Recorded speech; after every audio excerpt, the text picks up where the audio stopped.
بسم الله الرحمن الرحيم. الحمد لله رب العالمين، والصلاة والسلام على أشرف الأنبياء والمرسلين سيدنا محمد وعلى آله وصحبه أجمعين. شكانوا برايني بريس الله يخوي پروردگارتان لێبێت. بەردەوامین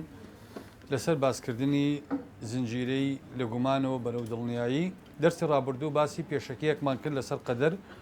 ئەمڕۆ بابەتی دووەمی قەدەر پشتیوان بەخوای گەورە قسە لەسەرەکەین. دەرسی ڕابردوو قسەمان لەسەرەوە کرد کە هەرچی شتێک لەم گردونەیە هەیە بە ئەفعالی ئینسانەکانی شەو خوای پەروەردگار خەڵقی کردوون. باش ئەگەر هەموو ئەمانە مەخلوقی خوا بن، بۆ شەڕ هەیە لە گردونە، بۆ خراپە هەیە لە گردونە. ئایا خوا خراپە خەڵقەکە؟ بە نمونەی ئیبلیسمان باس کرد، وتوان خوای پەروەردگار کە ئیبلیس خەڵقەکە بۆ خودی خۆی خەڵقی ناکاوە، ئینەما مەبەستی پێی تاقیکردنەوەی کاری مرۆڤەکانە. ئەگەر خراپەی شەبێ لە گردون و بوونەوەرە بەڕێزان، معنای ئەوە نییە خوا خراپەی ویستووە. بۆ نمونە ئێمە کۆمپانیایەک کاتێک چەکێک دروست ئەکا، کاتێک مۆلیدەیەک دروست ئەکا، کاتێک زۆپایەک دروست ئەکا، هەر شتەیە کە دروستەکە تەحذیرێکی لەسرە، ئاگادارکردنەوەیەکی لەسرە بەوەی کە خەڵک نابێ ئەم کەرەستەیە یا ئەم کارە بەم شێوازە بەکاربێنێ، بەکاری بێنێ زیان بەخشە بێ. خوای پەروەردگاری شوای کردووە، هەموو کارە خراپەکانی دیاری کردووە و ئێمەی ئاگادار کردوێتەوە بۆی کە نەیانکەین. ئەگەر کردمان کێ بەرپرسیارە؟ مەسەڵەن تۆ وایە ێگەزانی ئەمە شەریکە لەسەری نووسیوە بەم شێوازە زیان ئەگەیەنەوە مەترسی لەسەر ژیانی مرۆڤەکان دروستەکە. ئەگەر مرۆڤەکان بەکاریان هێنا خۆیان بەرپرسیارن. شەڕی شوایە، خوای پەروەردگار شەڕی دروست کردووە لەگەڵ خەیرە، بە ئینسانەکانی ناساندووە، فەرمیەتی ئەمە خەیرە ئەمە شەڕە. شێوازی بەکارهێنانی ئێمەکان شەڕەکانەکە بە خەیرا، خەیرەکانەکە بە شەڕ. بۆ نمونە ئافرەتێکە خەڵقی کردووە، خوای پەروەردگار ڕێگەی شەرعیبوونی پەیوەندی لەگەڵ ئافرەتە دیاری کردووە. ئەوە ئێمەین بە ناشەرعی پەیوەندیەکان دروستەکەین، کارەکە بوو بە شەڕ. خوای پەروەردگار پارەی دروست کردووە، ڕێگەی بەکارهێنانی شەرعی بۆ دیاری کردووە، کێ ماشین بە ڕێگەیەکی ناشەرعی پارەکە پەیدا ئەکەین بوو بە شەڕ. کەواتە شەڕ نییە بڵێ شتێک هەیە شەڕی مەحضەنا، ئەوە ئێمەی مرۆڤەکانین، خەیرەکان خراپ بەکاردێنین، خەیرەکانە بن بە شەڕ. بەو شێوازە ناتروستەی کە خوای پەروەردگار هەڕەشەی کردو لە بەکارهێنان ئێمە وا مامەڵە ئەکەین. لەبەرەوە شەڕ نادرێتە پاڵخوا، وەکو پێغەمبەر فەرمێ صلی الله عليه وسلم، ئەفەرمێ لەبەیک وسعدەیک والخير كله في يديك والشر ليس إليك. أي پەروەردگار شەڕ بۆ تۆ نییە، شەڕ نادرێتە پاڵخوا. لەبەرەوە ئەگەر دیقەتی ئەسما و صفاتی خوای پەروەردگار بن، شتەیەک نییە لە ئەسما و صفاتی خوای پەروەردگارە پێی بوترێ شەڕ، پێی بوترێ خراپە. ئەوەی کە گرنگە بەلای منەوە لە محاضرە یا قسەی لەسەرکەین ئەوەیە بەڕێزان، ئایا ئەو کەسانەی کە احتیجاج بە قەدەرەکەن، واتە بەڵگە بە قەدەر لەسەر خراپبوونی خۆیان دێننەوە. بۆ نمونە زۆر کەس ئەی دوێنی خۆی مولحیدە، ئیمانی بە ئەسڵی خوا نییە، بەڵام بۆ ئەوەی کە شەڕی قسە لەگەڵ ئێمە بکە دێکی بە ئێمە ئەڵێ احتیجاج بە قەدەرەکە. بۆ نمونە ئەڵێ ئەگەر خوا خۆی بیویستایە هەڵبەت من باشە بووم. ئەڵێ ئێوە بە خەڵک ناڵێن خوا چارەنووسی مرۆڤەکانی دیاری کردووە، من کە خراپم خوا چارەنووسی بنی بە خراپ دیاری کردووە. کەواتە کێ بەرپرسیارە لە خراپبوونی ئەوە والعیاذ بالله؟ لە دیدی سەقەتی ئەوە خوا بەرپرسیارە. بەڵام ئەم قسەیە ڕاست نییە بەڕێزان. بۆچی ڕاست نییە؟ یەکەم، ئێمە وەکو ئیماندار، منم قسەیەم ڕوو لە مولحیدەکانە، پێش ئەوان ئیماندارەکان ضرورە بیزانن. ئێمە وەکو خەڵکی ئیماندار ئیمانمان هەیە بە صیفەتێک لە خوایە کە صیفەی عەدلە. بەڵێ کە ئیمانمان بە صیفەی عەدل هەیە، ئەم پرسیارە وارد نییە لە عەقڵی ئێمەیە. وارد نییە بڵێن ئێمە خوا خەڵقێکی دروست کردووە بە خراپ وەخوا ئێوێ بیان خاتە دۆزەخ. شتیوان نییە، چونکە خوا یەکێک لە صیفەتەکانی صیفەی عەدلی هەیە خوای پەروەردگار. کەمادەم صیفەی عەدلی هەیە بە مەصدەر، واتە هیچ زوڵمێک لە خواوە واقع نابێ. مولحیدەکان کە ئەمە ئەدەنە پاڵخوا نەک لەبەرەوەی ئیمانیان بەخوا هەیە، نا، ئەوان ئەسڵەن ئیمانی بەخوا نییە نەک بە قەدەرەکەی. ئەو مناقەشە گفتوگۆ لەسەر بوونی خوا ئەکا، کەواتە ئیمانی نە بەخوا هەیە نە بە قەدەری خوا. بۆ بە ئێمەی ئەڵێ وا ئەزانێ وا تەسەوور ئەکا بە تێگەیشتنی هەڵەی خۆی، وا ئەزانێ ئەمە نوقتەی زوعفە لە عەقیدەی ئێمەیە، بەڵام ئەمە وانییە. خاڵی دووەم، من تەحەدای هەموو مولحیدێکەکەم و هەر موسڵمانێکیش کەواتی ئەگا یەک دەق لە دەقەکانی قورئان یا حەدیثێکی پێغەمبەر صلی الله عليه وسلم بێنن کە خوا لە قیامەتە لێپێچینەوە لە مرۆڤەکانەکە لەسەر ئەوەی لەسەری نووسیون. یەک دەقمان هەیە لە ئاەتێکی قورئانە یا لە حەدیثێکی پێغەمبەرە، خوا بفرمێ من لێ پێچینەوە لەسەر ئەوە ئەەکەم کە نووسیومە یا پێچینەوە لەسەر ئەوە ئەکا کە کردومانە خوا ئەفەرمێ كل امرئ بما كسب رهين خوا ئەفەرمێ كل نفس بما كسبت رهينة خوا ئەفەرمێ وأن ليس للإنسان إلا ما سعى خوا ئەفەرمێ ولا تزر وازرة وزر أخرى خوا ئەفەرمێ وقل اعملوا فسيرى الله عملكم ورسوله ئەمانە ئاەتەکانی خوان خوا ئەفەرمێ فمن يعمل مثقال ذرة خيرا يره ومن يعمل مثقال ذرة شرا يره کەواتە لە چوا خوا وتوێتی من محاسبەی ئینسانەکەم بەوەی لەسەر نووسیوە خوا ئەفەرمێ وكل إنسان ألزمناه طائره في عنقه ونخرج له يوم القيامة كتابا يلقاه منشورا خوا ئەفەرمێ اقرأ كتابك كفى بنفسك اليوم عليك حسيبا کەواتە ئینسانەکان خۆیان بەرپرسیارن لە کردەوەکانی خۆیان خاڵێکی تر بەڕێزان ئەگەر مولحیدەکان پێیان وایە یا هەندێک لە موسڵمانی نەشارەزا پێیان وایە کە خوا خەڵکێکی دروست کردووە بۆ دۆزەخ ئێوێ بیان خاتە دۆزەخەوە باشە ئەگەر ئەم پرسیارە ڕاستە ئەگەر ئەم قسەیە ڕاستە خوا بۆ پێغەمبەرانی نارد خوا بۆ پەیامەکانی نارد خوا لە ئادەم هەتا پێغەمبەری خۆمان 124,000 پێغەمبەری ناردۆتە سەر زەوی ئەمە یەکێک بۆ لە وەسائیلەکان خوای پەروەردگار عەقڵی داوە بە مرۆڤ باشە سەیری عەدلی خوا بکە لەگەڵ بێگیانەکانە خوا بۆ ئاژەڵەکان ناکاتە بەهەشت و جەهەنەم چونکە ئەوان عەقڵیان پێنەشکاوە اختیار بکەن کە عەقڵیان پێنەشکاوە اختیار بکەن خوای پەروەردگار بەهەشت و جەهەنەم بۆ ئاژەڵ دروست ناکات بۆ مرۆڤ دروست ئەکا بۆ چکە مرۆڤ عەقڵی پێشکاوە اختیار بکە کەواتە خوا ئەگەر عەدل لەگەڵ بێگیانێکا بکە ئەگەر خوا عەدل لەگەڵ مێرولەیەک لەگەڵ مێشولەیەک ئەگەر خوای پەروەردگار عەدل لەگەڵ هەنگێک بکە خوا چۆن عەدل لەگەڵ مرۆڤ ناکات دواتر خوای پەروەردگار کاتی داوە بە مرۆڤ خوای پەروەردگار فیترەتی ئیلهام کردو بۆ مرۆڤ خوای پەروەردگار عەقڵیشی داوە بۆ مرۆڤانە بۆ ئەوەی مرۆڤەکان بتوانن خۆیان بژاردەی ڕاست و خرام بکەن لە ناو خۆیانە کەواتە ئێمەی مرۆڤ بۆ ئەوانەمان کە شێتین خوا لێ پێچینەوەی لەگەڵ ناکات هەر مرۆڤە چونکە خوای پەروەردگار ئەو عەقڵەی پێ نەداوە کە بتوانێت بژاردە بکا پێی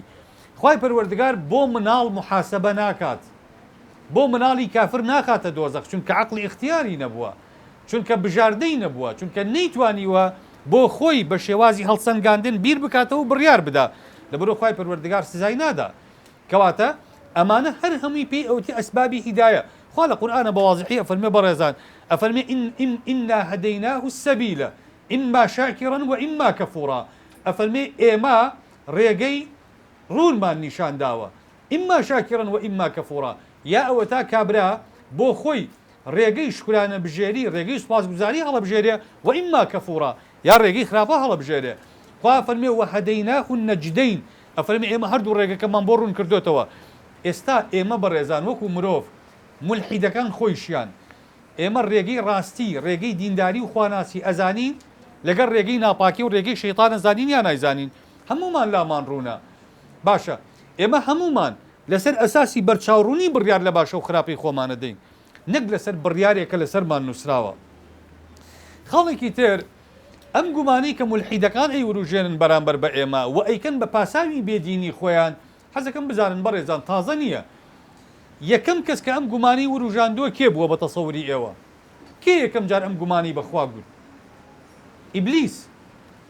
ئیبلیس کە کڕنوشی بۆ ئادەم نەبرد خوای پەروەردگار بۆی ڕوون کردەوە کابێ کڕنوش بۆ ئادەم بەرێ کە کڕنوشی بۆ ئادەم نەبرد دوایی هەڵە و تاوانەکەی خۆی چی لێ کرد دایە پاڵ خوا قالە فەبیما ئەغوەیتەنی گوتی خوایە بە سەبەبی ئەوەی کە تۆ منت وا گومڕا کرد منت بێبەش کرد لە بەزەی خۆت لەئەقعودەنە لەهم صراطەکە المستەقیم کەواتە ئەمە شتێکی تازە نیە ئەگەر مولحیدەکان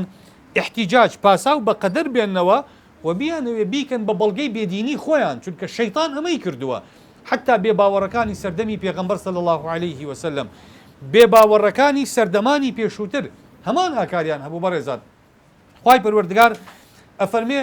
وقال الذين أشركوا لو شاء الله ما عبدنا من دونه من شيء خوا ئەفەرمێ بێباوەڕەکان ئەیان گوت ئەگەر خوا خۆی ویستی لەسەر بەمە قسەی کێ بوو قسەی ئەبوو جەهل و قسەی ئەبوو لەهەب و قسەی ئەمانە بوو یان و ئەگەر خوا خۆی ویستی لەسەر بوایە ئێمە غەیری ئەو خوایەکمان نەئەپەرست بۆ چونکە ئەوان ئەم احتیجاجی ئیبلیسیان هێناوە کردویانە بە بەڵگە لە کاتێکا خوای پەروەردگار ڕێگەی بۆ ڕوون کردبوونەوە لە ئاەتێکە خوای پەروەردگار فەرمێ سيقول الذين أشركوا ئەفەرمێ بێباوەڕەکان ئەڵێن بە پێغەمبەر ئەفەرمێ لەو شاء الله ما عبدنا من دونه من شيء ئەگەر خوای گەورە بیویستایە ئێمە غەیری ئەو خوایەکمان نەئەپەرست لە ئاەتەکەی ترا ئەفەرمێ لو شاء الله ما أشركنا ولا آباؤنا ولا حرمنا من شيء أفرمي أجر خوا خوي بيوستايا نئما مشرك أبوين نحرام خور أبوين خواي پروردگار لو والله أم قسيا أفرمي شي كذلك كذب الذين من قبلهم بهمان شيوي بيشينا كاني خويان درويان كردوا خوا أفرمي حتى ذاقوا بأسنا حتى إما غضب ما اللي قلت لنا وما بردن ده خواي پروردگار برسي أفرمي أي محمد تو بيان بله قل هل عندكم من علم فتخرجوه لنا كابراهيم ملحد كالي خوالنا وشاواني نوسيون بيدين بم اما تكليفك مان هيا او بالرياضة او دقي لوح المحفوظ مان بو بينك لسر قدري خوي زاني بيتي او كالي خوالنا وشاواني مني نوسيوا مفروضة بزانك اخواتي لنا وشاواني او نوسيوا باشا كتو خوالنا وشاواني نوسيوي بيدين بي خوا فرمي قل هل عندكم من علم فتخرجوه لنا باشا بيمان بلين باشا اگر ايوه شارع نوسي خوتان زانن عادي هوالي مردني خوتان مان بي بلين عادي هوالي نخوش كوتن فقير كوتن عادي هوالي قدري خوتان مان بي بلين انسان كوتي من خوالنا وشاواني نوسيوم خراب بمتا قيامت ابي بلغه بينيته ولا سر خراب بونكي خوي كبلغه نبي بريزان ناكري اما باوريان بي بكين خواي پروردگار فرميشي ان تتبعون الا الظن وان انتم الا تخرصون مجرد قمان قسيه خود زينويه لراستي كان كواتا اما قالين قدر للوح المحفوظ هاي اللوح المحفوظ بس خوا ايزاني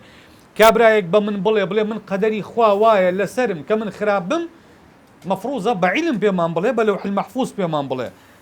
خالك يتر برزان اگر ام قسيه راست به اگر اما ملحد كان راست كان بويك اوان بقدري خوا خرابن يعني خوا واي نوسي ولا ناوچاوانيان خرابن ابي ملحد كان همو تشاكو باشي وباكي كان نشان بدنا بالخوا اما او قسي دوميان من قبوله بلام اوانش با قسيه كمي اما قبول كان با اوان ايمان بينن بخوايك كوجودي هيا وام خواي پروردگار خاوني همو باشي وجواني وعقل وادراكاتي اوانا توهر اصلا ايمان بخوانيه كايمان بخوانيه بولا باشكيا ملحد وبيدين وخوانا ناسكان هرچی پێشکەوتن هەرچی باشی و هەرچی تەکنۆلۆژیا و هەرچی شتێک کە بەهایەکی باڵا بێ ئەیدەنە پاڵکێ خۆیان ئەوان خۆیان خاوەنی بیرۆکەی دیموکراتین ئەوان خۆیان خاوەنی پێشکەوتنن ئەوان خۆیان خاوەنی بیرۆکەی مافی مرۆڤن خۆیان بە خاوەنی ئازادیەکانی کۆمەڵگاکان ئەزانن خۆیان بە خاوەنی ئەمانە ئەزانن ئەی بۆ خراپەکانتان خوا خاوەنێتی يعني تو اكري ايمان بخوانيه لباشيه بلان بو خرابه علي خوايك هي خاوني خرابه كاني منها او بانصافي وبعقليه تو بي همو كوي باشكاني شد بديت بال خواي پروردگار او جاب لي خرابه كاني شمر له بس تو ايمان بخوانيه خرابه كانت بو خوا برپرسيار بيلي اگر ام قسي راس بخالك تر بريزان اويا اما وكو خلق وكو ملت وكو مسلمان اما نابي قلي خرابه لخلق بكين يعني اما كورد كباسي صدام كرا ابي بلين برحمتشه بلين درودي لسر بلين خوالي رازي بي بو چونك صدام اداتي قدر بو انفال كردن وكيميا باران كردني اما خو هيج بدس خوي نبوه صدام اداتك بو لدستي قدره او كات هتلر وموسوليني او كات ستالين وكي امروف كجو امخل مجاني ميجوي مروفايتي ابي امانه صلوات يان لديار بدري چونکە خۆ ئەوانە ئەدات بوون یعنی تۆ داشێکی شەترەنجە جوڵێنی داشی شەترەنجەکە دەسەڵاتی هەیە نا من ئەم پەرداخە فڕێی بدەم دای بنێم مادەم ئەمە بێعەقڵ و بێهەست و بێگیان و بێخواستە بێبڕیارە توانای هەڵبژاردننی نییە کەواتە خراپە نادرێتە پاڵ ئەمە من ئەگەر ئەمەم گرتە تۆ من بەرپرسیارم نەک پەرداخەکە بەرپرسیارە فعل نادرێتە پاڵ ئەم بێگیانە ئەگەر مولحیدەکان بێگیانێکی بێعەقڵی بێهەستن باش ئەو کاتە ئەبێ ئاوا تەنزیر بۆ کۆمەڵگاکان بکەین ئەو کاتە ئەبێ لەسەر بیرۆکەی ئاتایستەکان دادگاکان هەڵبگرین بۆ چونکە خراپەکان بەرپرسیارین لە خراپەکانی خۆیان ئەو کاتە سجنمان بۆ چییە عقوبەمان بۆ چییە ئەو دووسێ تاوانباری لەم ڕۆژانەیە ئێستا بوون بە بابەتی میدیاکان کە تاوانیان کردووە ئەمانە بێتاوانن دەسەڵاتێکی باڵا هەیە تاوانی پێکردوون ئەوان دەسەڵاتیان چییە ئەو کاتە هیچ جیاوازیەک لە بینی پێغەمبەر و ستەمکاریەکان نامێنێ ئەو کاتە موسا و فیرعون جیاوازیان چییە؟ فیرعون بە قەدەری خوا کافرە موسا بە قەدەری خوا ئیماندارە هیچ فەزلێک هی موسانی و هیچ خراپەیەکیشی فرعون نییە. ئەم قسانە منطقین. ئەو کاتە مولحیدەکان نابێت لێ پێچینەوە بکەم لە بەرامبەر هەر کەسێک کە سوکایەتی بە زاتیان بە کەرامەتیان بە کەسوکاریان بە هەر کەسێکەکە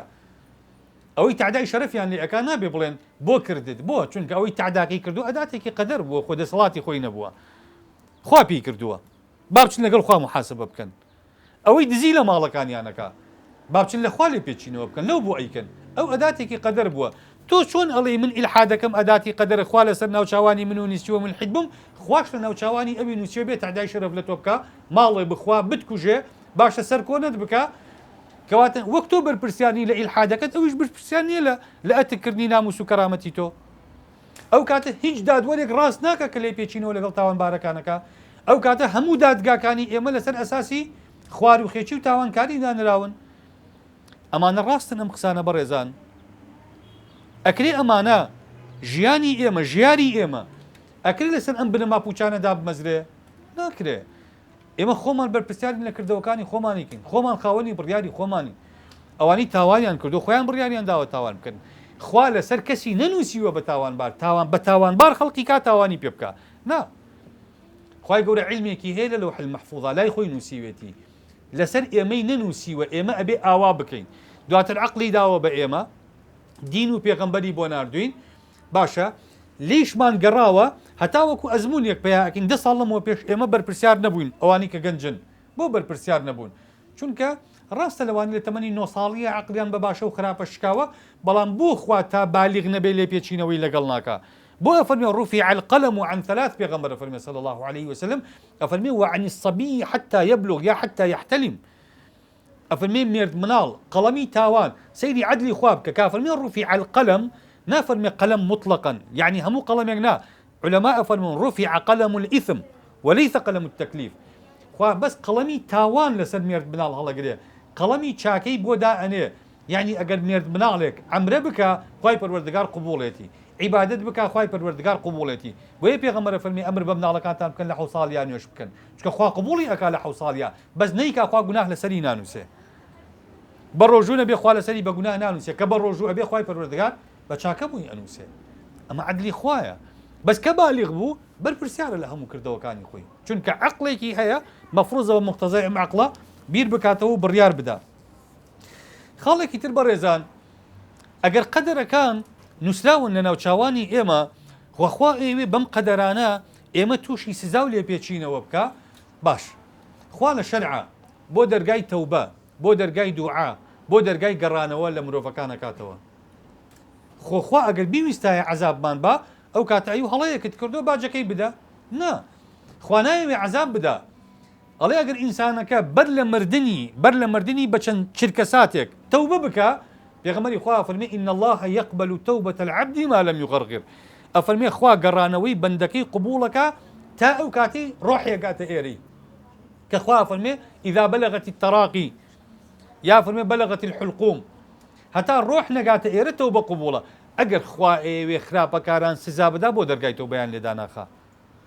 کابرایە 10 ساڵ 20 ساڵ 30 ساڵ 40 ساڵ 50 ساڵ ملحیدە خوای گەورە هەر دەرگای تەوبەی لێدا حەچی خراپی بەرامبەر بەخوا کردبێ بەرامبەر بە خەڵکی کردبێ خوا گەڕانەوەی ئەم ئینسانی قبوڵە بۆچی خوا فەرمێ ما يفعل الله بعذابكم إن شكرتم وآمنتم خوا چ منەتی بە سزادانی ئێوە هەیە خوا بۆ ئێوێ سزامان بدا غەڵەتە وا نییە خوا نایەوێ سزای خەڵک بدا کەواتە ئەوانەی کاڵێن خوا لە ناوچاوانی نووسیوین خراپ بین ئەگەر خوا لە ناوچاوانی نووسیوی خراپ بی بۆ دەرگای میهرەبانی بەڕووی تۆ یاداناخا بۆ داوات لێ ئەکا بگەڕێیتەوە خاڵێکی تر بەڕێزان ئێمە ئەگەر مولحیدەکان ئەگەر بێدینەکان ئاتایستەکان تا موسڵمانە گێلانش کەوا بیرەکەنەوە ئەگەر ئێمە ئیمانمان وایە بەوەی کە قەدەر هەموو شتێکەکە و بڕیار لە هەموو چارە نووسێکی ئێمە ئەدا باشە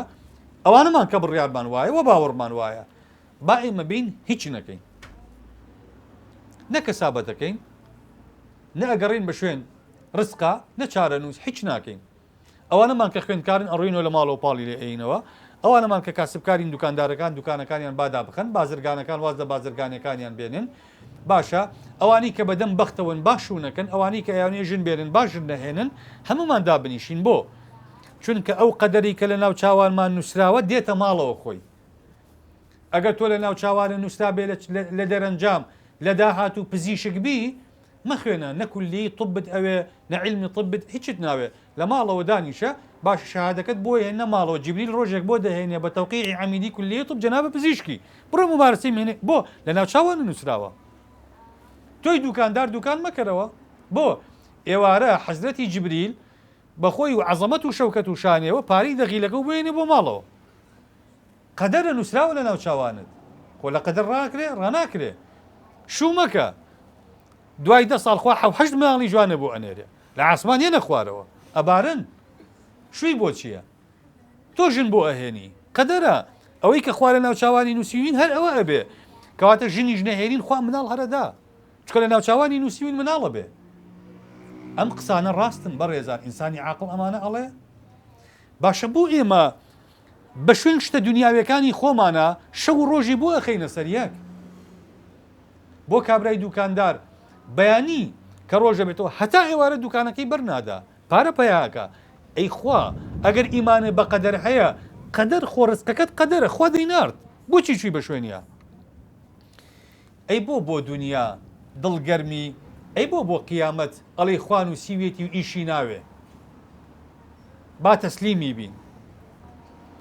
بۆ ئەڵی بەهەشت و جەهەنەم تازە تەوزیع کراوە و بڕاوەتەوە ئێ خۆ ڕزقیش بڕاوەتەوە خۆ ئەجەلیش بڕاوەتەوە کە نەخۆشکەوتی مەڕە بۆ لای دکتۆر خوانەی نووسی بێ نەمری نامری هندستان و تورکیا و دۆلار و فەحس و ئێماڕای و بۆ چیەتی کاکە نەخۆش کەوتی خوا ئەو ئەجەلەی کە دیاری کردووە یەک لەحزە پاش و پێش ناکە دکتۆری بۆ چییە؟ بۆ چێکی بۆ لای دکتۆر؟ با مولحیدەکان وەڵام بدەنەوە ئەگەر قەدەر نووسیوێتی لە ناو چاوانی ئەوان ئەم شتانە بڕاونەتەوە کەواتە فەفیمە العەمل کەواتە کردەوە بۆ چییە؟ سوودی نییە بە زەمانە ڕاست نین ئێمە بۆ شتی دنیاوی خۆمان نەخۆشەکەوین باشە 10 پرسیار 100 پرسیارەکەین کام دکتۆر باشە کام مختبەر فەحسەکانی چاکن کامە هەرزانە کامە کوالیتی باشە چ دکتۆرێک هەیە لە هندستان عنوان و ئەدرێسەکەی وەرەگرین بەڵام ڕۆژێک ڕێمان ناکەوێتە چاکە خوار ڕێگەی چاکەیشی نیشانداوە ڕێگەی بەهەشتی دیاری کردووە ڕۆژێک ڕێگەی چاکە ناگرین ڕێگەی ڕاستی ناگرین ڕێگەی خواناسی ناگرین ئەشتن خوا لە قەدەری ئێمەی نووسیوە جەهەنەمی بین ئاخر ئەم دوو هاوکێشەیە لە ژیانی ئینسانەکان ناکرێت کۆ ببنەوە نەگەر ئیمانم بەوە هەبێ هەموو شتێک نووسراوە یەک شت ناکەم ئەگەر ئیمانم بەوە هەبێ مجبرم لەسەرەوەی کە خوا نووسیوێتی هەرەوە بێ باوەڕ بکن پەنجە ناکەم بە ئاوە بەس من ئیمانم بەوە هەیە بەوەی خوا عیلمێک هەیە لە لای خۆی دواتر منی مخەیەر کردووە بەوەی من ئەبێ کردەوەی باش بکە بەڕێزان با خۆمان بەوە هەڵنەخەڵەتێنین کردەوەکانی ئێمە پلەی بەهشت و جەهەنەممان دیاری ئەکەن بەهشتی بینیا دۆزەخی ئەوە دیاری ئەکا خاڵێکی تر بەڕێزان ئەگەر هاتوو ئێمە پێمان وابێ قەدەر هەیە ئەگەر ئێمە پێمان وابێ قەدەر هەیە وەکو ئیماندار ئەگەر مولحیدەکان پێیان وایە قەدەر نییە ئەو کاتە ئێمە پێویستمان بەچی هەیە ئەو کاتە ئێمە پێویستمان بەوە هەیە هاوکێشەکان لە بینی خۆمانە یەکلا بکەینەوە چۆن ئێمە وەکو خەڵکی ئیماندار ئەوەی کە خوا نووسیوێتی تێگەیشتنی ئێمە ئێستا با کەمێک لە مولحیدەکان دوورکەوین وەکو خەڵکی ئیماندار ئێمە چۆن لە قەدەر تێبگەین بەڕێزان ئێمە وا لە قەدەر تێبگەین وەکو عەرزم کردن کە خوای پەروەردگار عیلمێکی هەیە لە لای خۆی ئەو عیلمە نەنووسراوە لەسەر ئێمە خۆمان ئەوەی کە ئەیکەین بە موافقی ئەو عیلمەی خوا ئەیکەین فقط فکرەکە ئەو نەیە هیچی تر وەکو چی وایە وەگە وایە من ئەگەر ئێستا ئەلێرەوە لەم مێزەی خۆمەوە دابنیشم سەیری ئەو جادەیە بکەم لە دوو گۆشە نیگاوە جادەکە ئەبینم شۆفێرەکان یەک گۆشە نیگا ئەبینن کە پێی دێن من ئەبینم دوو سیارە بەرەوڕووی یەک دێن سورعەتەکەیان ئەبینم باشە و ئەجزانم طەبیعەتی جادەکە چۆنە من لەگەڵ ئەم مەجموعە بەڕێزەیە دانیشتم ئەڵێم ئەو دوو سیارەیە لێگەدەن فعلا لێگەدەن من پێکمان کێشانیا خۆیان لێکیاندا کابرای سایقە کرێ بڵێ وڵای تۆ وتی پێکە عەدەنێمە بۆیە پێکمانایە ناکاکە من سروشتی شوێنەکەم وا هەڵکەوت بوو لەو گۆشە نیگایەوە دیمەنەکانم ئەبینی ئەمزانی ئەم سورعەتە و ئەم یەکتر بڕینە بەو سورعەتە ئەتاندا بە یەکا لەو زاویەیە من بەرپرسیار نیم لەوەی کە ئەو کردوێتی من مامۆسام لە زانکۆ بەڕێزان من لە بیدایەتی ساڵە بە خوێندنەوەم بۆ هەڵسوکەوتی خوێندکارەکانی خۆم بە خوێندکارێک گەڵێم وا بڕوا تۆ دەرناچی لەسکەی ساڵا دەرناچێ من دەرم نەچانیا خۆی دەرنەچوو خۆی دەرنەچوو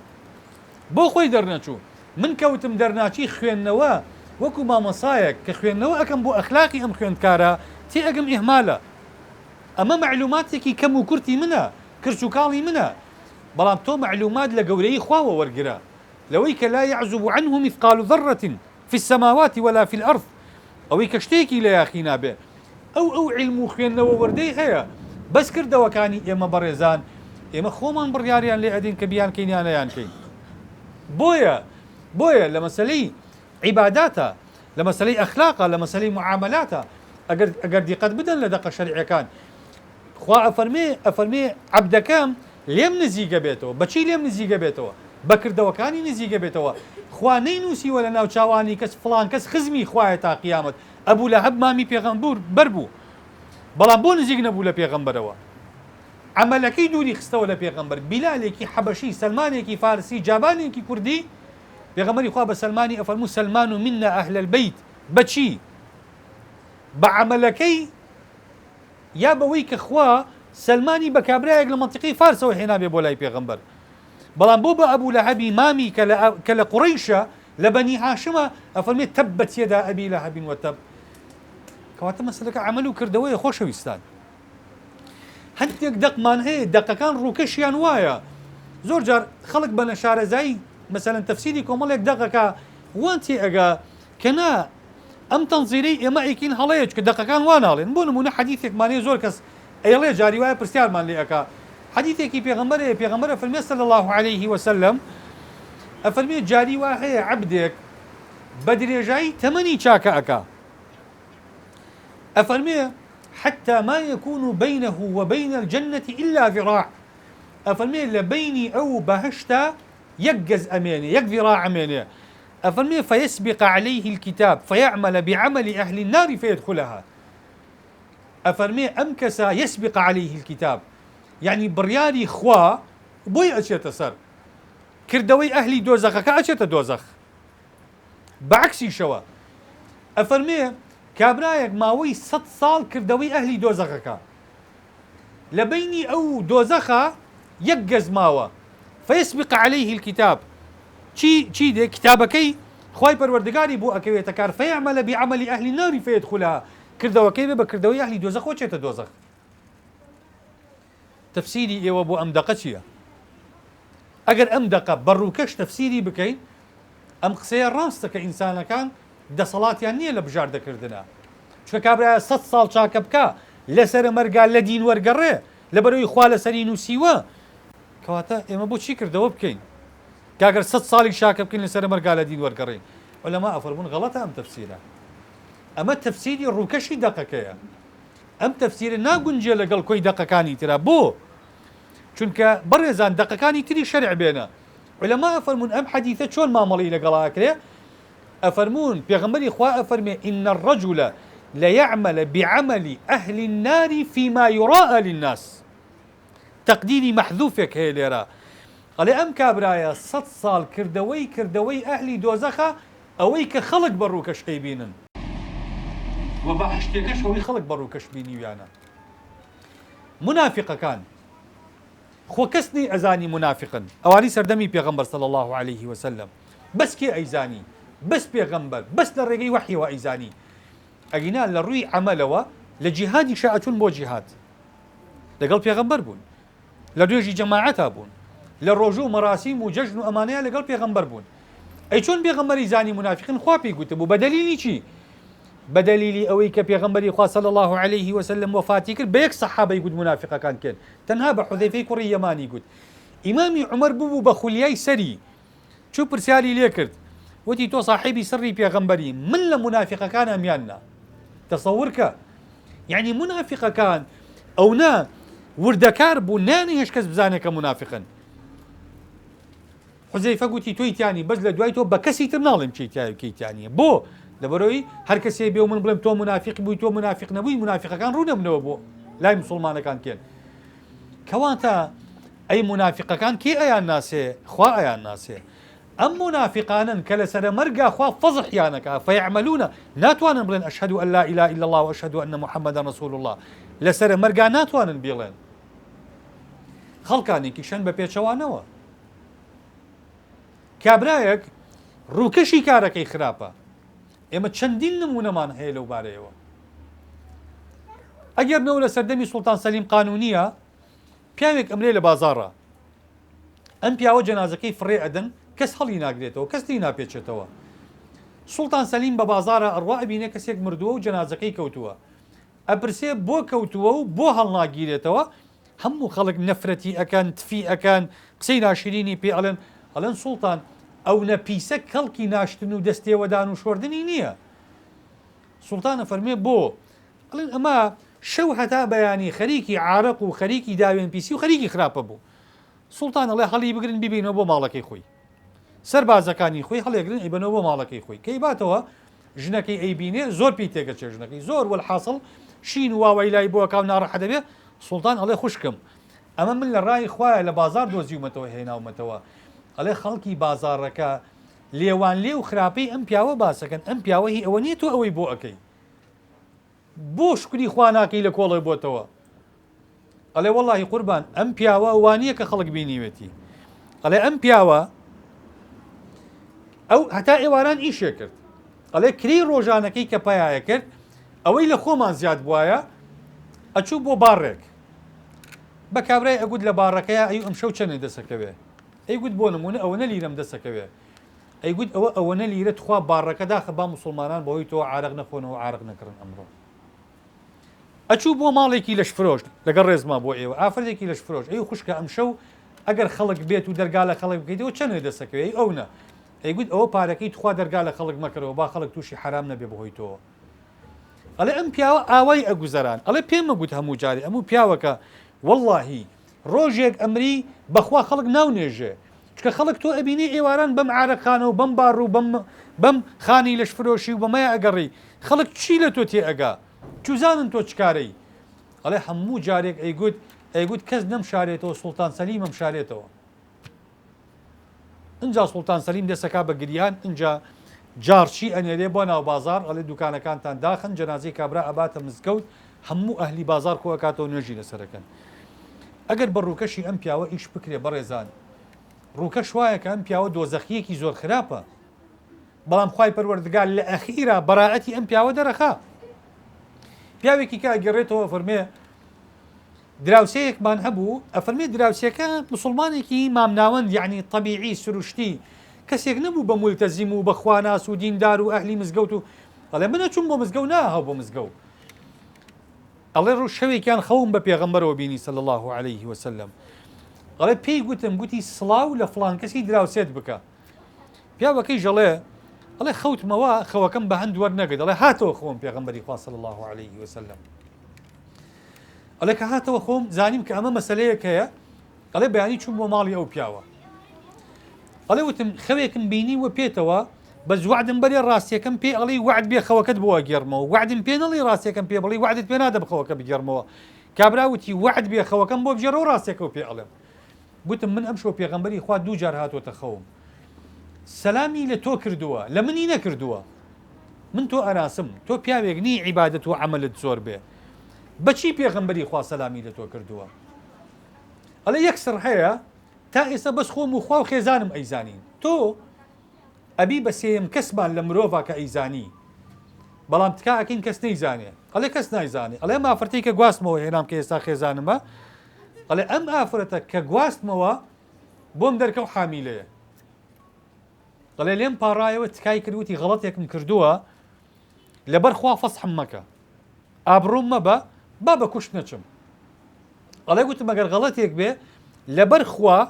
وعد بێ بیپۆشم ئەڵێ هیچ دەنگم نەکرد بینیشم تێک نەدا لەگەڵی عەلاقەیەکی ژن و مێردانی زۆر سروشتیشمان بردەسەر ئەڵێ کەم مناڵەکەی بوو ئەڵێ بەیانیەکیان مناڵەکەم پێچا قومارتەم کرد چاوەڕێم کرد کە باڵیە کە زانیم خەڵک خەریکی نوێژن نوێژدا بەسراوە مناڵەکەم خستە بندەسم و بردم لە بەردەم دەرگای مزگەوتەکە یادامنەوە چوومە ڕیزی جەماعەت نوێژ تەواو بوو خەڵک هاتنە دەرەوە من خۆم تەخیر کرد ئەڵێ خۆم تەخیر کرد هەتا ئاخر کەس کە هاتم خەڵک مقۆم و خۆی بوو کۆمەڵی کۆ ببوونەوە وتم چێوتی وڵا بێویژدانانە ئەو مناڵیان فڕێیاوە لە بەرمزگەوتە جا چۆن نەبێ و جا چۆن نەکرێ وتم کاکە ئەم مناڵە ئێوە بە شایەت بن ئەگەر کەس نایباتەوە من لەبەر خوا ئەی بەمەوە با خێزانم بە خێویکە ئەڵێ مناڵەکەیشم هێنایەوە بۆ خێزانم ئێستا کەس نازانێت کە ئەو مناڵە مناڵی ئێمە نییە کەسیش نازانێت کە فعلا مناڵی ئێمە نییە ئەڵێ بەس ئەوە شک ئەبم لە خۆمە کە پێغەمبەری خوا ئەگەر شتەیەک هەبێ لە بینی من و خوایە بۆ خوام کردبێ ئەم حەسەنەیە شک ئەبم کابرا ئەڵێ دەی ئەم حەسەنەیە کە کردوتە و پێغەمبەری خوا لەسەر ئەم ئەساسە سڵاوی بۆ تۆ ناردووە بۆی خۆشەویستان ئەم حەدیسانە ناکرێ بە ڕووکەش کابرا ئێمە ڕووکەشی خەڵک ئەبینی خوا ناخی خەڵکە خوێنێتەوە منە مەوێ لە نەتیجە ئەوە عەرزی خوشکان و برایانی خۆم بکەم کە ئێمە وەکو خەڵکی ئیماندار بەڕێزان باواس لەوە بینین خوا قەدەرێک هەیە و لە لەوح المەحفوظا نووسی بێتی ئێمە هەمومان ڕێگەی باشە و خراپەی خۆمان نەزانین با باش بکەین خراپ نەکەین خوا هەموو ئەوانەی کە هەیە لە دینە هەرچی وردەکاری هەیە لە تەدەیونە هەموو ئەوانی لە خوامان نزیکەکەنەوە هەموو ئەوانش لە خوامان دوورەخەنەوە خوا بە وردی ڕوونی کردوێتەوە عەقلیشی داوە بە ئێمە ئازادیشی کردوین ئێمە خاوەنی بڕیارین بەوەی کە ئێمە باشە هەڵەبژێرین یا خراپە هەڵەبژێرین کەواتە ئێمەش لە دەرەنجامە بەرپرسیارین لە بڕیارەکانی خۆمان ناکرێت ئێمە ئێستا بەڕێزان ئێوە بیهێنە پێشچاوی خۆتان ئەم مەجلیسە مەجلیسێکی زیکرا ئێوە ئامادە بوون لە مەجلیسەیە هەیشە ئێستا پیاسە ئەکا لە بازاڕە عەدالەتی خوا وایە ئێرە و ئەوانەی پیاسە ئەکەن وەک یەک مامەڵی لەگەڵ بکرێن نا ئەوەی ماندوو بووە ئەرکی کێشاوە پارەی خەرج کردووە ئامادە بووە پاداش وەرەگرێ ئەوەی نەهاتووە خۆی نەڕەنجاندووە سزا وەرەگرێ دوو بەیانی مانگی ڕەمەزان دێتە پێشەوە هەتا بەیانی تۆ خۆتین و برسی ئەەکەی خۆ لە هەموو حەز و ئارەزۆکانی خۆ دەگریتەوە خۆت ئەڕەنجێنی لەبەرخوا هەیشە بۆ لەحزەیە بێدڵی خۆی ناکە فیتی جگەرەیە لە بازاڕە چۆن لە عەدلی خوا بوەشێتەوە ئەم دوانە وەک یەک مامەڵی لەگەڵ بکرێ ناکرێ وەک یەک مامەڵی لەگەڵ بکرێ چۆن ئەمەی بێدڵی خۆی ناکە بڵێ خوا وای لە من کردووە توی لە دنیا بێدڵی خۆی شێ نەکەی لە قیامەتیشا بەهشتی بی ناکرێشتیوە بۆیە ئێمە وەکو ئیماندار قەناعەتمان وایە بەوەی کە قەزا و قەدەر ئێمەی ئیماندار ئەگەر لی تێبگەین بەختەوەری دنیا و قیامەت ئەبین چونکە قەدەرەکان خوای پەروەردگار ئێمە کە دروستی کردوین لە لەوح المەحفوظا معلوماتی هەیە ئێمەی عەقڵ پێداوە و ئێمە بۆ خۆمان کار بە قەدەرەکەین یەک خاڵەمێنێتەوە گرنگە لە مەسەلەی قەزا و قەدەرا بیزانن لە بابی موسیبەتە لە بابی ناڕەحەتیەکانە بەس لە بابی ناڕەحەتیەکانە ئێمە احتیجاج بە قەدەرەکەین چۆن یعنی بۆ نمونە ئێمە تەواو هەوڵی خۆمان دەدەین تەواو خۆمان ماندوو ئەەکەین لە مەسەلە دنیاویەکانە نەک لە دینیەکانە بەڵام هەر فەقیرین هەر هەژارین با پێمان وابێ ئەم هەژاریە قەدەر و تاقیکردنەوەی خوای پەروەردگارە نەخۆشەکەوین بە شوێن عیلاجا ئەگەڕین چارەسەرمان نییە باوان بزانین ئەمە قەدەرە وابزای قەدەر لە بابی مەصائبا بیکەین بە حوجە بەس لە بابی مەعاتیبا نە ئەوەی کە ئێمە ئەتوانین نەیپی سپێرین بە قەدەر ئەوەی ئێمە بۆمان ناکرێ بیدەینە قەدەر چونکە ئەوەی بە ئێمە ناکرێ لی بەرپرسیارنی وازەحە یعنی بۆ نمونە ئێمە هەوڵی تەواوە دەین بچین حەج بکەین پارەمان نابێ ئیمکانیەتمان نابێ ئێمە بەرپرسیارین لەوەی تاوانبارین حەجمان نەکردووە قەدەرن بۆمان ڕێ نەکەوتووە بۆ چکە هەوڵماندا نەبوو بەس تۆ پاڵی لێبیتەوە و بڵێ حەج بێتە قلیاسان ناچم کاکە ئەمە پێی ناوترێ تۆ بڵێ وەڵا قەدەری خوا حەج نەبوو نا تۆ حەج ناکەی تۆ حساب بۆ ئەمرەکەی خوا ناکەی ئەم دوو خاڵە لێک جا بکەینەوە وصلى الله وسلم وبارك على سيدنا محمد وعلى آله وصحبه أجمعين